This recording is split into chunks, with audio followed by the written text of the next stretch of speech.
இருக்கும்போது எங்கிருந்தோ வந்த பெரியார் இல்ல. பிரபாகரனே பெரியாரை ஏற்றுக்கொண்டாருங்கிறதுல இருக்கக்கூடிய விமர்சனமா இருக்கு. யாரு சொன்னது? நான் நாட்டுல இருந்தவங்க. சுபாஷ் சந்திர போஸ் படம் இருந்ததுங்க, எம்ஜிஆர் படம் இருந்தது. எங்கெங்க பெரியார் படம் இருந்தது வீட்டுல? எங்க அண்ணன் என்னைக்கு இங்க பெரியாரை பத்தி பேசியிருக்காப்ல? நீங்க இங்க பாருங்க, எங்க அண்ணனை சாகணும்னு நினைச்சது, விடுதலை புலிகளை சாகடிக்கணும்னு நினைச்ச திராவிடம்ங்க. இன்னைக்கு அவன் பிள்ளை வந்து அடிக்கும் போது நீ என்ன பண்ற? செத்தவனை துணை கழிச்சுக்கிட்டு வர. ஏன்னா எவனும் இல்லை இல்ல, உன்னை இங்க பாரு, செத்துக்கிட்டு இருக்க உன்னை காப்பாத்த செத்து போன புலிகள் தேவைப்படும். உங்களை போலவே பிரபாகரனை சந்திச்சவங்க எல்லாம் வந்து அவர் வந்து பெரியாரை ஏற்றுக்கிட்டாரு.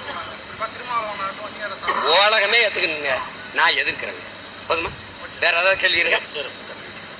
நீங்க வேணா கொண்டாடுங்க, ஏத்துக்கிறீங்க. நான் எதிர்ப்பேன்.